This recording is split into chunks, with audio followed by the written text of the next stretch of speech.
Pembangunan merupakan suatu proses perubahan yang direncanakan sebagai salah satu upaya manusia dalam meningkatkan kualitas hidupnya. Di sisi lain, bertambahnya populasi manusia dan percepatan pembangunan fisik membuat lahan menjadi semakin terbatas, yang berakibat pada terganggunya keseimbangan di berbagai sektor. Kemacetan di jalan raya adalah salah satu dampak dari ketimpangan pembangunan tersebut yang menimbulkan berbagai efek negatif, seperti pemborosan bahan bakar, polusi udara dan suara. Terhambatnya aktivitas masyarakat yang berakibat pada kerugian sosial, ekonomi, dan masih banyak kerugian lainnya.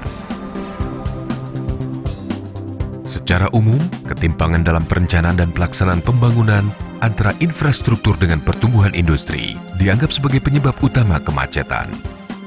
Namun ada beberapa faktor lain, yaitu pergerakan orang dan barang yang meningkat sejalan dengan pertumbuhan ekonomi.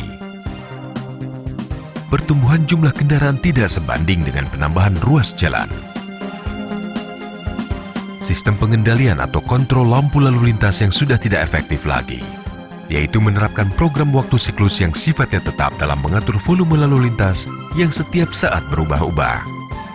Faktor-faktor tersebut merupakan permasalahan yang harus diurai agar dapat mencegah permasalahan baru di kemudian hari. Mengatasi kemacetan lalu lintas tidak dapat dilakukan secara sektoral, karena kemacetan merupakan persoalan yang berantai. Oleh karena itu, solusinya harus dilakukan secara terintegrasi dan adaptif terhadap kondisi yang terjadi di lapangan. Berbagai upaya mengatasi persoalan tersebut dilakukan agar kemacetan lalu lintas dapat direduksi secara optimal, baik secara konvensional maupun penggunaan sistem yang berbasis pada teknologi terbaru. ATCS, Area Traffic Control System, merupakan suatu sistem pengendalian lalu lintas berbasis teknologi informasi pada suatu kawasan yang bertujuan untuk mengoptimalkan kinerja jaringan jalan melalui optimasi dan koordinasi pengaturan lampu lalu lintas di setiap persimpangan.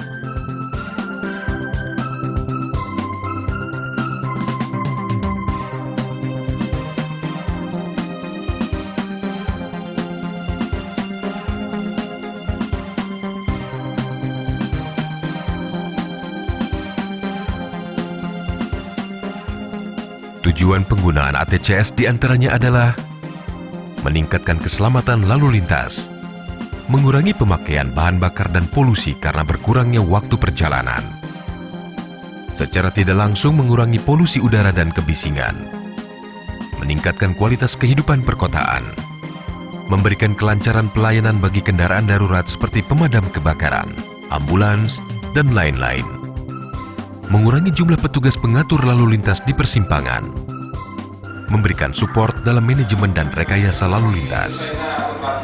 ATCS merupakan produk rekayasa teknis atau teknologis yang terdiri dari unsur-unsur hardware dan software yang terintegrasi, yang mampu mengolah data dan mengambil keputusan aktual sesuai dengan kondisi dan situasi persimpangan secara dinamis.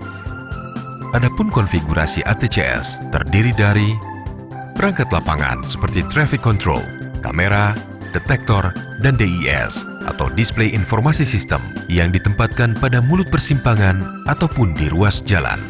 Sisi room atau ruang kendali merupakan pusat tempat sistem dan perangkat-perangkat seperti komputer server, workstation, wall display, dan juga semua aplikasi beserta database.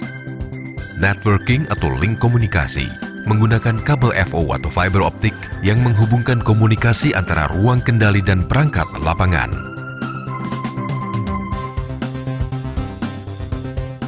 Seperti halnya sistem yang berbasis teknologi informasi, ATCS pun melalui 3 tahap proses, yaitu input, proses, dan output.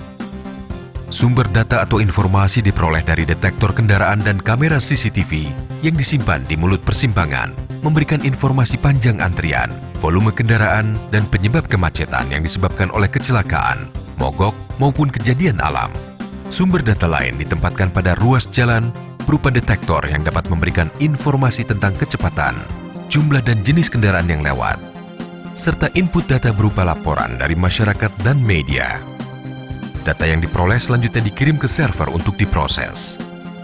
Sumber data yang diterima dari detektor kendaraan digunakan untuk mendapatkan data-data jumlah kendaraan, panjang antrian, dan kecepatan rata-rata pada persimpangan maupun ruas jalan untuk dapat dianalisa, sehingga diperoleh pengendalian yang optimal pada beberapa simpang di suatu area. Demikian pula sumber informasi yang berasal dari kamera CCTV, digunakan untuk pengendalian secara manual dari sisi room oleh operator, dalam hal mengatur waktu siklus traffic control di setiap persimpangan, maupun dalam hal memberikan prioritas VVIP kepada pemadam kebakaran, ambulans, rombongan kenegaraan, dan lain-lain. Setelah melalui tahap analisa, ATCS akan memberikan solusi melalui pengaturan update waktu siklus trafik persimpangan sesuai volume kendaraan dan juga melakukan koordinasi antar persimpangan yang berdekatan. Mengimbau kepada pemilik kendaraan Daihatsu Luxio berwarna silver agar segera memindahkan kendaraannya. Selain itu dapat juga dikendalikan secara manual pada kondisi tertentu. Tidak hanya berfungsi sebagai pengatur lalu lintas, namun ATCS juga dapat memberikan informasi kepada masyarakat, sehingga masyarakat dapat merasakan langsung manfaat ATCS.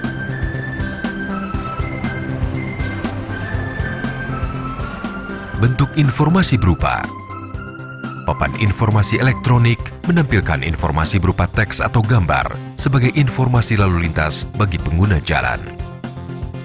Gambar situasi dan kondisi lalu lintas yang dapat diakses oleh masyarakat melalui komputer dan handphone. Media elektronik visual maupun non-visual.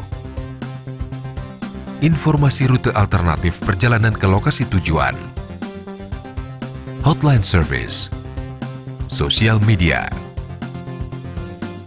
ATCS sudah menjadi kebutuhan bagi kota-kota di Indonesia.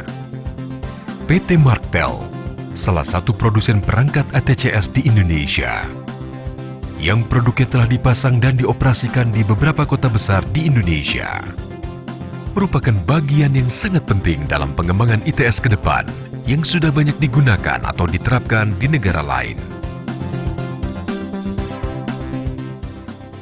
Marktel